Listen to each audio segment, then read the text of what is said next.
नमस्कार, मैं Rana Yashwant India news पर आपका स्वागत करता हूं। भारत ने दुनिया के 20 मजबूत ताकतवर देशों की मेज़बानी की, उनको दिल्ली बुलाया, बैठक की। उन देशों के संगठन का नाम है G20। 2 दिनों तक दिल्ली में हलचल रही और दुनिया में उसकी चर्चा रही। सभी 20 देशों के साथ एक सहमति तैयार हुई जिसको दिल्ली डिक्लेरेशन कहा गया और भारत की यह बहुत बड़ी कामयाबी मानी जा रही है। आमतौर पर इस तरह के मंच जो होते हैं, जो कूटनीति और राजनयिक मामलों से जुड़े होते हैं, अंतर्राष्ट्रीय मसलों से जुड़े होते हैं, उनकी समझ आम आदमी को थोड़ी कम होती है, उसमें उसकी दिलचस्पी थोड़ी कम होती है। आज मेरी कोशिश ये है कि G20 किस बैठक में क्या निकला है, हिंदुस्तान ने क्या पाया है, इस मंच से हिंदुस्तान ने दुनिया को क्या दिया है और कितनी रजामंदियाँ हुईं, भारत की कामयाबी कहाँ कहाँ दर्ज हुई, इन सब को बहुत आसानी से आपको समझा सकूं। और इसके माहिर जो शख्स हैं वो सुरेश गोयल साहब हैं, पूर्व राजनयिक। बहुत साफ बोलते हैं लेकिन समझ के दायरे में बोलते हैं। इसलिए आज G25 की बातचीत सुरेश गोयल साहब के साथ करेंगे। आपका इंडिया न्यूज़ पर बहुत बहुत स्वागत। नमस्कार। नमस्कार। G20 बड़ी कामयाबी, दुनिया भर में भारत की जय जयकार है। इस बैठक को मैं कहूं कि 2 बड़ी कामयाबियों के नज़रिए से आप डिफाइन करें तो आप कैसे देखते हैं इसको? देखिए, सबसे बड़ी कामयाबी तो मैं कहूँगा कि भारत देश के लिए एक इसका आयोजन जो किया दिल्ली में, जिस तरह से किया और अपना एक कद बढ़ाया, वो एक बड़ी कामयाबी है। जो 1 या 1.5 दिन की मीटिंग हुई उसमें जो डिक्लेरेशन, दिल्ली डिक्लेरेशन, जो कंसेंसस से सबकी रजामंदी से जारी हुआ कि वो जारी हो पाएगा, तो सबसे बड़ी उपलब्धि कि आयोजन हुआ और आयोजन में एक दिल्ली डिक्लेरेशन सबकी सहमति से आ पाएगी। मैं समझता हूँ कि इस डिक्लेरेशन में और इस सब G20 में जो ग्लोबल साउथ के लिए जो एक आवाज़ उठाई गई और उसको हिस्सा बनाया गया, एक वो है।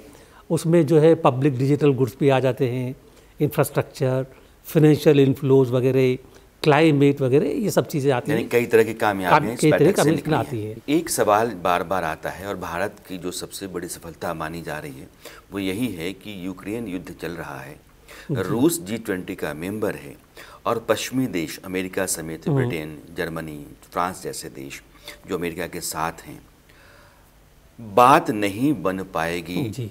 मामला ठीक वैसा ही रहेगा जैसे बाली में रहा, लेकिन बाली से दिल्ली आते आते बात बन गई, रूस भी सहमत हो गया और अमेरिका के साथ जो पश्चिमी देश थे वो भी रजामंद हो गए। यह बात कैसे निकली? देखिए, ऐसा है कि अभी जब ये सम्मेलन हुआ उससे 3 या 4 दिन पहले एक कोई न्यूज़ एजेंसी थी, वहाँ पर एक आर्टिकल भी आया था और उस आर्टिकल में भारत के ऊपर एक मजाक सा बनाया गया था कि भारत चाहता है कि ये कोई कंसेंसस से डिक्लेरेशन बन जाए, लेकिन ऐसा लगता नहीं कि हो पाएगा, क्योंकि भारत का हिंट था, साफ साफ नहीं कि भारत में इतनी क्षमता नहीं है, इतनी कैपेसिटी नहीं है कि वो सबको एक टेबल पर ला करके सबको एग्री करवा ले। वो लोग ये भूल गए, जिसने भी लिखा था, कि भारत की एग्रीमेंट में क्षमता की बात नहीं है, खाली एग्रीमेंट में ये भी होता है कि मैं आपको एक उदाहरण देता हूँ। परिवार है, बड़ा परिवार है, उसमें दादाजी की बात जो है सब मान जाएंगे, चाहे वही बात चाचा कहेंगे, ताऊ कहेंगे तो शायद नहीं मानेंगे, क्योंकि एक बड़प्पन का असर होता है कि बड़ा आदमी बोल रहा है, उसकी बात का मान रखना है। मुझको उम्मीद थी कि बात बन जाएगी यहाँ पर, क्योंकि एक तो बात यह कि भारत का इंटरनेशनल स्तर पर काफ़ी दबदबा है, काफ़ी मान है, लोग सुनते हैं, अमेरिका भी सुनता है, रशिया से भी हमारे अच्छे संबंध हैं। यूक्रेन बात को माने या नहीं माने, लेकिन यूक्रेन को भी अल्टीमेटली समझना पड़ता है कि कौन साथ है कौन साथ नहीं। दूसरी चीज़ ये है कि हमको जो है इंग्लिश की ज़्यादा काफ़ी अच्छी समझ है, तो हमारी जो टीम है, मैंने ये देखा है कि, और मेरा अपना एक्सपीरियंस है, मैं यूनाइटेड नेशंस में काम भी कर चुका हूँ पहले 3 साल, कि हम लोगों को ड्राफ्टिंग करने की अच्छी समझ है कि ड्राफ्टिंग किस तरह की जाए ताकि किसी को परेशानी नहीं हो। ड्राफ्टिंग जो है उस पूरे डिक्लेरेशन की ऐसी है जिसमें मंजे हुए लोग बहुत शामिल होंगे, इस बात की गवाही दे रहा है वो पूरा डिक्लेरेशन। जैसे यूरोप का मामला है कि यूक्रेन में वॉर है, तो यूक्रेन वॉर कहा लिखा गया, ना कि रशियन अग्रेशन लिखा गया। और इस तरह की बहुत सारी चीज़ें, जैसे आपने कहा कि यूएन चार्टर को हम फॉलो करते हैं, उसका मान रखते हैं, उसको हम मानते हैं, यह भारत भी मानता है। तो ये कॉमा, फुल स्टॉप, जितनी ये शब्द जो होते हैं ड्राफ्टिंग में, ये कैसे तय होते हैं और कैसे इस पर काम होता है? देखिए, ऐसा है कि काफ़ी सारे जो इस तरह की ड्राफ्टिंग होती है तो नेगोशिएशन होना है, 10-15 सबके अपने अपने पैरा होते हैं, सबकी अपनी अपनी लैंग्वेज होती है, तो वो सारी इकट्ठी करके, ये तो बड़ा एक इमीडिएटली स्टेप ये होता है कि उनको इकट्ठा करके देखते हैं कि कहाँ कहाँ से कॉमन वर्ड्स हैं, कहाँ कहाँ से कॉमन आइडियाज़ है, उनको कंबाइन करके एक कॉमन सा पैरा बनाया और उस कॉमन को पैरा बना करके सबको दे दिया कि भाई देखिए ये पैरा बनता है, आप इसको, आपको मंजूर है ये। जाहिर है कि यहाँ पर कोई कहता नहीं ये कॉमा यहाँ से कर दीजिए, कॉमा वहाँ पे कर दीजिए, फिर वो ड्राफ्टिंग शुरू हो जाती है। ड्राफ्टिंग इस तरह की जो बेसिक ड्राफ्टिंग करने में 4-5 दिन लग जाते हैं, हफ्ता हो गया ये। उसके बाद में जो बेसिक दिक्कतें आती हैं फिर उनके ऊपर बात होती है। जो मेरा अंदाज़ा है वो ये है कि जब ऐसा हुआ होगा और रशिया ने भी कहा होगा कि नहीं, यूक्रेन के ऊपर जो करा है सिक्योरिटी है, यूरोप की जो आर्म्स मिल रहे हैं, वेपन्स आ रहे हैं यहाँ पर, ये इन सब पर जिक्र होना चाहिए, और कहा वेस्ट ने कहा नहीं हमको मंजूर नहीं है ये। तो उसके बाद जब ये हुआ कि कुछ चीज़ें ऐसी हैं जो कि खाली ड्राफ्टिंग से नहीं जाएंगी, तब जो हमारे नेगोशिएटर्स हैं उन्होंने, जो लीडर्स हैं, उनसे कहा कि अब इसके बाद में आपकी दखल अंदाजी की ज़रूरत है, और वहाँ पर जो भारत की पोजीशन है, जो भारत का फ़ायदा उठाया गया होगा, उसका फ़ायदा उठाया जाएगा। सर, मैं यहाँ 3 बातें अब कहना चाहता हूँ। जब अमिताभ कांत ने प्रेस कॉन्फ्रेंस की थी तो उन्होंने कहा था कि हमने 200 घंटे हमने बायलैटरल डायलॉग किए होंगे और 300 अलग अलग बैठकें की होंगी। जब कभी भी किसी मामले पर हम फंस जाते थे, बात नहीं बनती थी, तो हम कहते थे कि बॉस ये चाहते हैं, यानी प्रधानमंत्री ये चाहते हैं। प्रधानमंत्री ने जब अपनी बात रखी तो उन्होंने कहा कि मेरी टीम के हार्डवर्क और आप सबों के सहयोग से यह सफल रहा है। तो आप जितनी बातें कह रहे हैं कि कभी कभी आपके बीच में जो मतभेद है वो शब्दों से दूर नहीं हो रहे हैं जी। और तमाम कोशिशों के बाद भी कहीं ना कहीं वो एक उलझन सी पड़ी हुई है, एक लकीर पड़ी हुई है। तो आप कहते हैं कि बॉस ऐसा चाहते हैं और सहमति बन जाती है। इसका मतलब ये है कि नरेंद्र मोदी ने भारत के नेता के तौर पर G20 के अध्यक्ष की हैसियत से ऐसा मकाम, ऐसी ऊंचाई अपनी बना ली है कि बॉस ऐसा चाहते हैं, प्रधानमंत्री ऐसा चाहते हैं, कह देने के बाद लोग इज्जत रख लेते हैं। जी, इसमें मैं ये एक चीज़ और ऐड करूँगा, नरेंद्र मोदी जी का जो मुकाम है, जो इज्जत है, पर्सनल डिग्निटी, पर्सनल अप्रोच, वो तो एक चीज़ होती है, और मैं एक कहूँगा जो भारत का मुकाम है जी, उसको आप ज़रूर ऐड कीजिएगा। किसी देश के, किसी मुल्क के मुकाम के नहीं होते हुए कोई कितनी भी कोशिश कर ले, नहीं हो पाता है। तो जो भारत की इज्जत है, जो भारत का स्टेटस है, मैं देख चुका हूँ इसको, 40 साल से देख रहा हूँ। कहीं भी जब भारत गरीब देश था या भारत की इकोनॉमिक कैपेसिटी नहीं थी, लेकिन तब भी भारत की आबाद में दबदबा था। एक सर बात मैं पूछना चाहता हूँ, क्योंकि पाकिस्तान और हिंदुस्तान दोनों साथ ही आज़ाद हुए मुल्क हैं। पाकिस्तान में चंद्रयान की भी चर्चा खूब है और G20 की भी चर्चा बहुत है। आप राजनयिक रहे हैं, पाकिस्तान के डिप्लोमेट्स के साथ भी आपने साथ ही काम किया होगा। दोनों देशों की बुनियादी जो काम करने का तरीका है उसमें क्या अंतर है कि दोनों देशों की इमेज में इतना फ़र्क है? मेरे को 1990s का भी समय याद है, जबकि तकरीबन पाकिस्तान और भारत के बारे में लंबी लंबी बहसें हुआ करती थी, लेकिन पाकिस्तान के डिप्लोमेट्स की और भारत के डिप्लोमेट्स की तकरीबन उतनी ही इज्जत होती थी, क्योंकि बड़े प्रोफेशनल हुआ करते हैं वो लोग, जानते हैं, समझ के बोलते थे। ये मुझको लगता ये है कि धीरे धीरे करके अब जो पाकिस्तान की आर्थिक व्यवस्था का जो हाल हो गया है कि वो किसी कुछ कर नहीं सकते हैं, नंबर 1। नंबर 2, साफ साफ देखते हैं कि पाकिस्तान एक तरह से चीन की गोदी में चला गया है, तो इंडिपेंडेंट वॉइस उसकी नहीं रही है। और नंबर 3, जो पाकिस्तान के अंदर पॉलिटिकल अपहीवल्स हो रहे हैं, उन सबको देखते हुए और सबको जाहिर हो गया है कि पाकिस्तान की जो गवर्नमेंट है वो सीधी आर्मी की गोद में बैठी हुई है ये।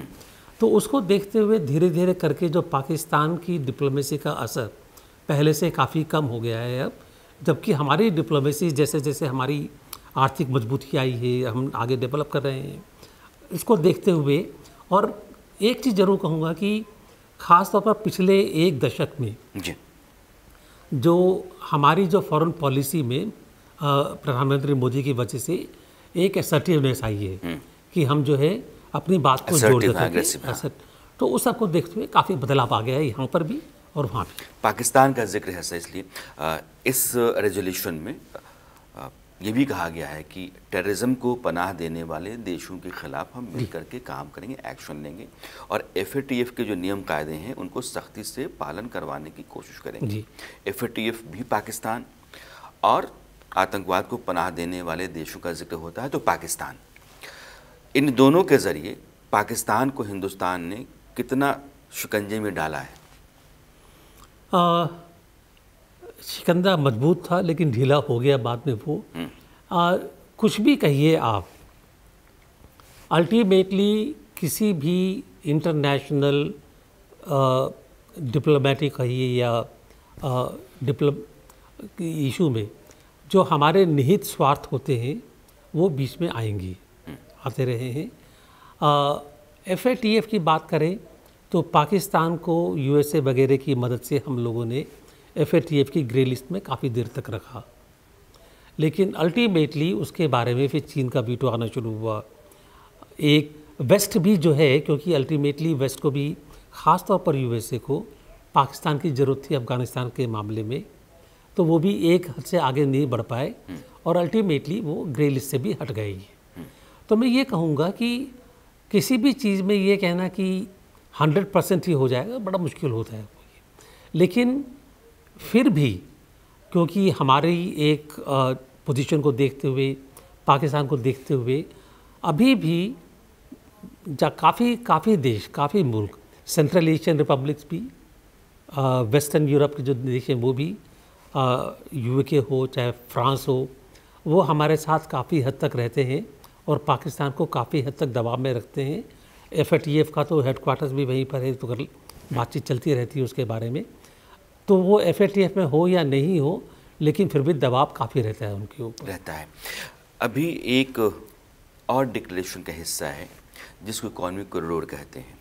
तय ये हुआ कि हिंदुस्तान से सऊदी अरब, UAE और फिर यूरोप तक, Italy, Germany, France, European union के देशों तक हम कॉरिडोर तैयार करेंगे।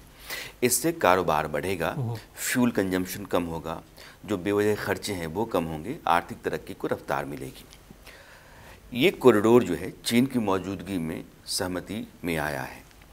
चीन का अपना एक one belt one road policy है जिस पर उसने खरबों खर्च कर दिया है और दुनिया के तमाम देशों तक अपना सामान भेजने का बंदोबस्त कर चुका है।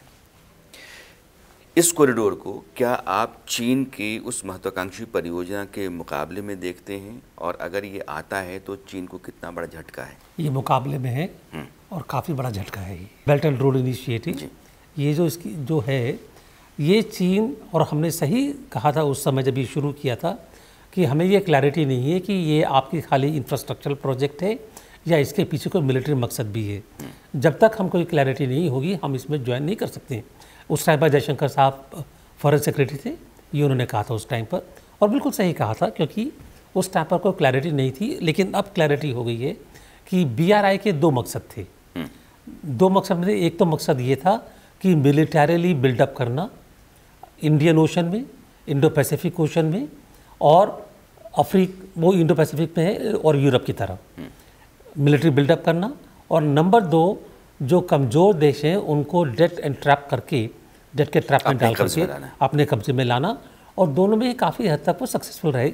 श्रीलंका का देखिए आप हाल क्या हुआ, पाकिस्तान को देखिए क्या हो रहा है। ये तो ये करा उन्होंने ये, और इससे नुकसान हमको काफ़ी हुआ, क्योंकि जो सारा टेंशन बढ़ रहा है हमारे बॉर्डर एरियाज़ में, मैरीटाइम स्पेस में, ये बेसिकली इसीलिए हो रहा है ये। तो उसका रिस्पॉन्स हमने ये प्रोजेक्ट शुरू करके with the help of USA, Saudi Arabia करके हमने एक ऑल्टरनेटिव डेवलप किया है कि जो डेवलपिंग कंट्रीज उनको ट्रेड बढ़ाना है तो उनको चाइना के BRI में जाने की कोई ज़रूरत नहीं है। इससे जुड़ जाओ आप इससे जुड़ जाइए। और दूसरी चीज़ ये है कि अगर आपको अपने मुल्कों में इंफ्रास्ट्रक्चरल डेवलपमेंट चाहिए तो उसके लिए भी आपको चाइना से पैसा उधार लेने की ज़रूरत नहीं है। ये जो पार्ट रहेंगे तो आप ज़रूरत नहीं है ये। तो ये उनकी टक्कर देने के लिए, उनको चैलेंज करने के लिए ज़रूरी था और मैं एक्चुअली काफ़ी खुश हूँ कि ऐसा किया गया। सर, डिप्लोमेसी को बहुत बारीकी से जानते हैं, समझते हैं। मोदी सरकार की जो विदेश नीति है उसमें जैसे अभी कॉरिडोर, इकॉनमिक कॉरिडोर, या फिर रूस के साथ दोस्ती रखना और पेट्रोल वहाँ से लेना, अमेरिका पश्चिमी देशों के साथ भी विकास के मामले में और डिफेंस डील्स के मामले में अपने रिश्तों को आगे बढ़ाते चले जाना, कहीं से कोई दिक्कत नहीं है, आपके लिए कोई क्राइसिस नहीं है, तो उस तरह की स्थिति में आ जाना कि हम हर देश के साथ बराबर का संबंध रख लें, सबका भरोसा बना के रखें। मैं इसलिए कह रहा हूँ क्योंकि एक इकलौता देश है जो दोनों धड़ों के बीच में पुल का काम कर रहा है। आप एससीओ के मेंबर हैं, आप ब्रिक्स के भी मेंबर हैं, आप G20 के भी मेंबर हैं, और कुछ जगहों पर कुछ देश हैं, कुछ नहीं हैं। तो भारत एक भरोसे का देश हो गया है, एक पुल सेतु का काम कर रहा है। तो क्या है इस पॉलिसी को आप कैसे देखते हैं? दो चीज़ें हैं। एक तो जो पश्चिमी देश हैं और अमेरिका को भी भारत की ज़रूरत है जी, और भारत की ज़रूरत इसीलिए है कि जो चीन की असर्टिवनेस बढ़ रही है, अगर चीन की असर्टिवनेस को काउंटर करना है, आसियान साथ में नहीं आएगा और कोई मुल्क साथ में नहीं आएगा। भारत ही एक ऐसा देश है जो चाइना के सामने मजबूत होकर के खड़ा रह सकता है। हमला नहीं करेंगे लेकिन हमले को सहेंगे नहीं और हम उसका जवाब देना, बराबरी की टक्कर देगा, बराबरी की टक्कर देंगे। तो क्योंकि हिंदुस्तान में इतनी हिम्मत है, एक तो ज़रूरत है उनको, एक तो ये, और दूसरी ये कि भारत भरोसे का देश भी है। उनको ये मालूम है कि भारत इस पोजीशन को मिसयूज़ नहीं करेगा।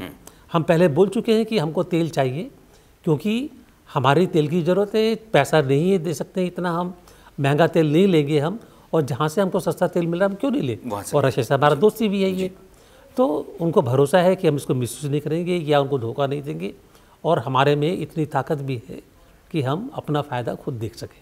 जी सर, अब मैं आता हूँ फिर से G20 के दिल्ली डिक्लेरेशन पर। एक नया मेंबर जोड़ा गया, अफ्रीकन यूनियन को। 55 देशों का एक मंच है जो आकर के जुड़ा है और भारत की अध्यक्षता में होने वाले आयोजन में उसको सदस्यता दी गई है। तो ये माना जाता है कि भारत के साथ उन देशों का एक अलग तरह का रिश्ता बनेगा। यह जो अफ्रीकन देश हैं, अभी मैं अपने दर्शकों को बता दूं कि सुरेश जी ने जिक्र किया था कि ग्लोबल साउथ के देश। ग्लोबल साउथ, आप नया शब्द सुनते होंगे। ग्लोबल साउथ का मतलब ये नहीं है कि दुनिया किसी नक्शे पर किसी हिस्से में रहने वाले देश हैं, बल्कि वो देश हैं जो कमज़ोर हैं, जो विकास के रास्ते पर हैं, जहाँ रोटी का, अस्पताल का, स्वास्थ्य का, शिक्षा का, बिजली का, पानी का संकट है। उन देशों को आप ग्लोबल साउथ के देश कहते हैं, जिनकी आवाज़ अंतर्राष्ट्रीय मंचों पर कम सुनी जाती थी या नहीं सुनी जाती थी। उनकी आवाज़ को हिंदुस्तान ने जगह दी है या उनकी आवाज़ बनने की कोशिश की है। यह गुंजाइश हिंदुस्तान ने उन देशों के लिए अंतर्राष्ट्रीय मंचों पर पैदा की है। ये जो 55 देशों का संगठन है, इससे क्या हिंदुस्तान को अंतर्राष्ट्रीय स्तर पर अपनी इमेज को बढ़ाने में या कहीं मदद हासिल करने में सहायता मिलेगी? भारत की सपोर्ट साउथ के लिए नई नहीं है जी। भारत की सपोर्ट साउथ के लिए जब से हम इंडिपेंडेंट हुए 47 तब से लगातार बनी हुई है, क्योंकि हम खुद उस समय पर काफ़ी कमज़ोर देश थे, रिसोर्सेज नहीं थे, यूनिवर्सिटीज़ नहीं थी, कुछ नहीं था। तो हमने तभी से ये फैसला किया था कि हम अपने रिसोर्सेज जैसे हम डेवलप होंगी, हम अपने रिसोर्सेज, अपनी जो कैपेसिटी बिल्डिंग ताकत है, ये हम जो कमज़ोर देश हैं उनके साथ में शेयर करेंगे। आपने ITEC का नाम सुना होगा, आपने नाम सुना होगा कि यूनिवर्सिटीज़ में कितने बच्चे पढ़ते हैं बाहर के लोग। ये सब उसी का हिस्सा है कि हम साउथ की सपोर्ट करेंगे ताकि साउथ भी डेवलप होकर के एक बराबरी के स्तर पर आ सके। जब हम 47 में इंडिपेंडेंट हुए थे तो हमारी वजह से ही UN में एक कमेटी बनी थी, कमेटी ऑन डीकोलोनाइजेशन। हमने तब से 47 से लेकर के बांडरूम कॉन्फ्रेंस सब मिला करके, नैम में तो इसके बिना काम चलता ही नहीं था। ये इस स्तर की कामयाबी पहली बार आपको मिली है कि आप G20 का मेंबर बना पाए। जी। लेकिन इस बार जब हमने उनको G20 का पूरा हिस्सा बनाया है अफ्रीकन यूनियन में, तो हमें उम्मीद ये है कि अब इकोनॉमिक एक्टिविटीज़ में वो बराबर के पार्टनर होंगे, बराबर के भागीदार होंगे। मैं यहाँ आपको रोकना चाहूँगा, क्योंकि आपने सही जिक्र किया है। चीन ने अफ्रीका के बहुत सारे देशों को कर्ज दे करके, और चूंकि कर्ज की वापसी वो नहीं कर पाए तो उनके ऊपर एक तरीके से अपना कब्जा बना करके चल रहा है और वो घुट रहे हैं। अभी हमने देखा कि world bank, Narendra Modi, Joe Biden और साउथ अफ्रीका के प्रेसिडेंट साथ ही एक बार एक फोटो सेशन में दिख पड़ रहे हैं। कोशिश ये की गई है, कहा यह जा रहा है कि वर्ल्ड बैंक और IMF को उन देशों के लोन को रीस्ट्रक्चर करने के लिए कहा जाएगा, उनकी नीतियों में बदलाव करने को कहा जाएगा, और G20 जहाँ तक संभव है मदद करेगा ताकि वो देश जो हैं वो सेल्फ डिपेंडेंट हो पाएँ, विकास के रास्ते पर जा पाएँ। क्या इस बात का इशारा है कि उन देशों को चीन के कब्जे से बाहर निकालने की यह कोशिश की जा रही है? मेरे ख्याल में कोशिश की बात हुई है कि कोशिश की जाए कि उनको चीन के कब्जे से बाहर निकाला जाए। उसके लिए काफ़ी रिसोर्सेज की ज़रूरत पड़ेगी, कैपिटलाइजेशन करना होगा बैंक्स का, उनकी पॉलिसीज़ के ऊपर देखना पड़ेगा। वर्ल्ड बैंक को, IMF को, ADB को मजबूत करना होगा, ट्रांसपेरेंट करना होगा, ताकि जो दुनिया के देश हैं उनका इन बैंकों में भरोसा बढ़े और इन बैंकों का पैसा वाकई में डेट रिस्ट्रक्चरिंग में ठीक से लग पाए। चीन के राष्ट्रपति शी जिनपिंग G20 में नहीं आए, हालांकि प्रधानमंत्री ने नुमाइंदगी की। इससे पहले G20 की बैठक से पहले एक नक्शा चीन ने जारी किया जिसमें भारत के कुछ हिस्से चीन के भीतर दिखाए गए, हालांकि कुछ दूसरे देशों को भी इलाके दिखाए गए। जिनपिंग जब से हैं 10 साल हो गए हैं, भारत के साथ टकराव की एक नीति रही है। वो जो कुछ कहते हैं उस पर वो अमल करते नहीं। ब्रिक्स की बैठक में वो प्रधानमंत्री नरेंद्र मोदी के साथ मिलते हैं और ये कहते हैं कि हम LAC के मामले को सुलझाने की कोशिश करेंगे, और लौटने के बाद नक्शा जारी कर देते हैं। G20 की बैठक में वो आते नहीं हैं। चीन का इंटेंट आपको क्या लगता है, और चीन जिस तरीके से भारत के साथ इस तरह रिलेशन रखता है उसको आप कैसे देखते हैं? देखिए, किसी ना किसी फॉर्म में चीन ने इस तरह के नक्शे पहले भी जारी कर चुका है।